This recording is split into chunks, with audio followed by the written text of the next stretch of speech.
नमस्कार साथियों। मैं हूं नीरज त्रिपाठी। आप देख रहे हैं फोकस 24 लाइव। साथियों, पिछले 2-3 दिन से उत्तर प्रदेश की राजधानी लखनऊ में खूब राजनीतिक चहल पहल है। काफ़ी गर्म माहौल है। सभी पार्टियों में चर्चा है और ये चर्चा भाजपा की सेनापति के वजह से है। उत्तर उत्तर प्रदेश में भाजपा ने अपना अध्यक्ष सेनापति पंकज चौधरी के रूप में चुना है। आज पंकज चौधरी की ताजपोशी हुई। केंद्रीय मंत्री पीयूष गोयल ने उन्हें यह जिम्मेदारी सौंपी मंच से। पंकज चौधरी के आने से उत्तर प्रदेश में चुनावी समीकरण पर चर्चा हम करना चाह रहे हैं। चुनावी समीकरण क्या होगा, विपक्ष को लेकर के भी विपक्ष इस पे क्या करेगा। पंकज चौधरी कुर्मी समाज से हैं तो भारी पड़ेंगे, वोट बैलेंस जुटा पाएंगे, क्योंकि आगामी 2027 विधानसभा चुनाव भी है। इसके पहले साथियों, अगर हमारे चैनल पर आप नए हो तो सब्सक्राइब करके बेल आइकन ज़रूर दबा दें और साथ बने रहें। साथियों, पंकज चौधरी उत्तर प्रदेश गोरखपुर से हैं और एक बड़े नेता हैं, केंद्र में मंत्री हैं, कुर्मी जात से आते हैं। जाति का जिक्र इसलिए मैं कर रहा हूं क्योंकि पंकज चौधरी को अध्यक्ष बनाए जाने का एक एक बड़ा फैक्टर जाति ही है। 2024 के लोकसभा चुनाव में भाजपा को कुर्मी क्वेरी मतदाताओं ने एक बड़ा झटका दिया था। 2019 में लोकसभा चुनाव की तुलना एनडीए को इस समुदाय के जो वोट मिले थे उसमें काफ़ी गिरावट आई है। सीडीएस लोकनीति के चुनाव के बाद किए गए सर्वे में का आंकड़ा यह गिरावट करीब 13% बताई है। एनडीए को मिला अन्य ओबीसी मतदाताओं का वोट प्रतिशत भी गिरा है।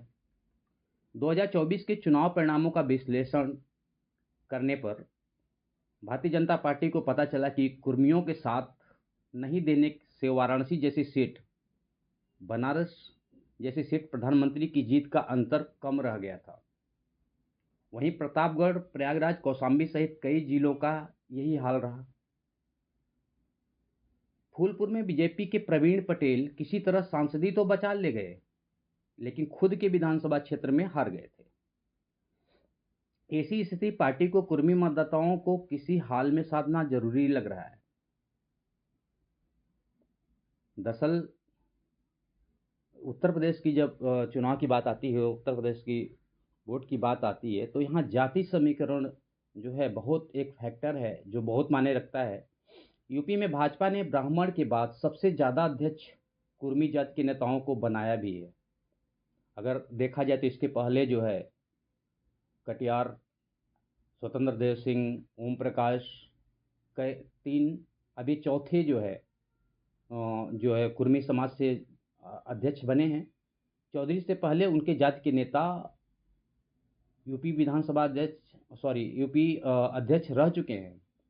इसकी वजह यह है कि यूपी में ओबीसी वोट बैंक के लिहाज से यादवों के बाद सबसे ज़्यादा महत्व कुर्मियों का ही है। साथियों, यादव को समाजवादी पार्टी का तो परंपरागत वोट माना जाता है।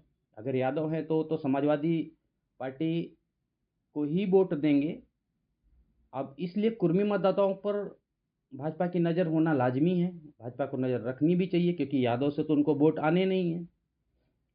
और उत्तर प्रदेश में अगर कुर्मियों की आबादी की बात करें तो लगभग यहाँ पे 8% है। उत्तर प्रदेश में 2026 में पंचायत चुनाव है और वहीं 2027 में विधानसभा चुनाव होने हैं। इन चुनाव में कुर्मी, कोरी और अन्य ओबीसी मतदाताओं को रिझाना भारतीय जनता पार्टी की मजबूरी भी है।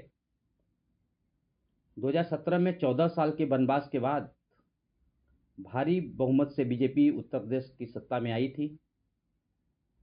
इसमें ओबीसी मतदाताओं का एक बड़ा रोल था, इसे झुटलाया नहीं जाता।